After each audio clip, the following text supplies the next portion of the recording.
Hi, my name is Joseph Yamine. I'm the creator of MagFest, the Mid-Atlantic Music and Gaming Festival. And this is part two of my rare, my autographed items that I'm showing the happy console gamer, right?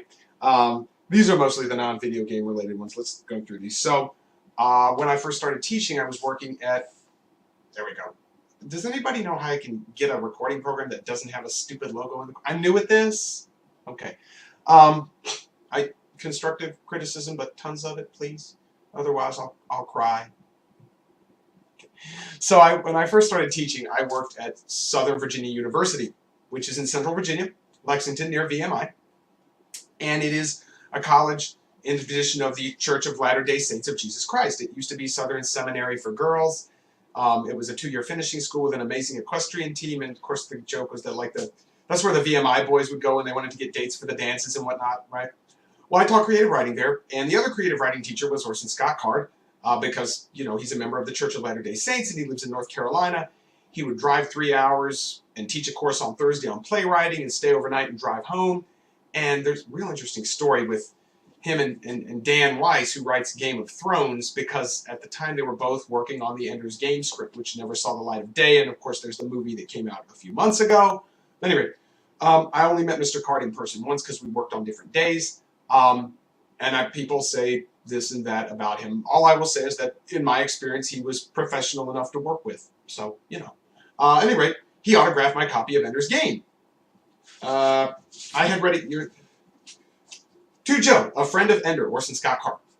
I had read it years before. This is a copy I picked up for $1 at a bargain bin, and it's got a bunch of misprints in it. The pages are out of order, so who knows? Anyways, so number 2, Lucky Wonder Boy. I'm not going to tell the story. A Lucky Wonder Boy by Dan Weiss, which is a really good book about video game obsession. My friend Kevin Flanagan turned me onto it years ago at MagFest 2. I read it while I was in LA. I met Dan Weiss. He autographed it for me. I haven't talked to him in years because he got famous. He writes the script for Game of Thrones now with David Benioff. Big time, right? I'm on my way to the top. Okay. At any rate, Joe, really glad you like the book. You must like it enough to keep it. With this autograph, you'll never be able to return it to the store. Best, D.B. Weiss. And it's a really good book. If you're a video game person and, you watch all those crappy, video game to movie adaptations, or you read those horrible, Warcraft, or, those pulps in the science fiction section, the book is really literary in scope. It really, really, the characters are very three-dimensional, and it's a guy who's got an unhealthy obsession with video games. Now, I don't want to spoil any more than that for you, but this is definitely worth a read. Okay, I actually got to interview Dan later, and I did an academic presentation about the book and blah blah blah blah blah. My academic career. Okay, we'll do this. This is a fun one. I will heckle you for food. I went to see Lewis Black he came to Roanoke. I was in the second row. I thought it would be funny if I brought this sign and held it up from the second row. But they wouldn't let me take it in. And they said, well, we asked Mr. Black. He said he'll sign it for you after the show. And they kept it in the office. And I went up to him, and he said, oh, so you're the one. Fuck you, twice. And then he signed it to Joe from Lewis Black, fuck you twice. So, and then I had pictures of Lewis Black and Shelley Berman and another famous comedian up here. And it was, it was funny.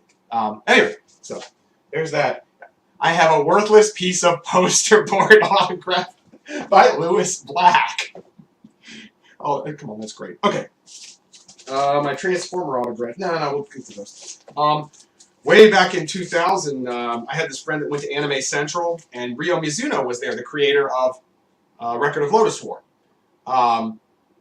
It's an anime convention, Anime Central, right? And my friend got 2 copies. This is issue number 1 of the American comic book.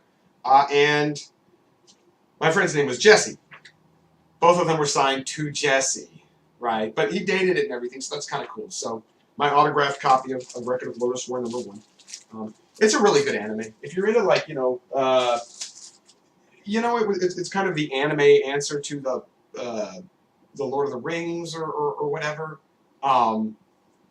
It's your typical Western tradition fantasy epic adapted for kind of an anime audience. It's really good. Anyways, my Transformer books. If you ever read the Warlands comic book from Dreamwave Productions about 12 years ago, right? Lotus is very similar to Warlands. Anyways, so Dreamwave did Transformers before they went out, before Pat Lee screwed up and they got sued and blah, blah, blah. And I met him at BotCon in 2004 in Pasadena, and he signed this for me. This was a really rare, limited cover. This book went for like $100. It's not worth that much anymore. But, and McDonough, the other writer, was right there. And I'm trying to talk to them, and then they just start ignoring me. There's this guy that's been standing right next to me that wants to talk to them. And I find out the guy is Tom DeSanto, the guy who helped do the first three, the original X-Men movies, right? If you look up Tom DeSanto, you'll see, you know, he did a lot of work on those, right, with David Hayter and whatnot. Go figure, right? So, understandably, I got my autograph, and then I got pushed aside for Tom DeSanto. Go figure, right? I'm standing right next to the guy for 5 minutes. I don't know who he was. This was cool. The program book from that year, I went to BotCon in Pasadena, and everybody who pre-regged got this. It's not a big deal. Peter Cullen, the voice of Optimus Prime, autographed litho, right? I think he signed like 1,000 of these, so whatever. Just gonna fall over. Simon Furman, who's been like the biggest Transformer writer for years. He was working on a series for Dreamwave when they went out of business. The last 3 issues never were released. So he, a year ago, released scripts of what were going to be the issues. Transformers War Within Age of Wrath, parts 4, 5, and 6.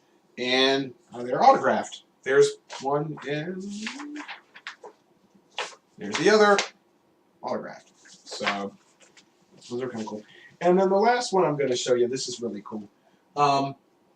So when I was doing my grad work in LA, one of my teachers was Irvin Kershner, who you may know was George Lucas's teacher in the 60s, and later on directed Star Wars The Empire Strikes Back.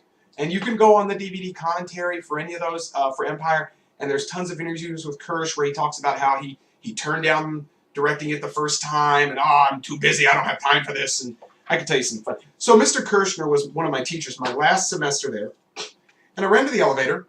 I caught him in the elevator one day, and Mr. Kershner, would you sign this? And he looks and goes, what is that?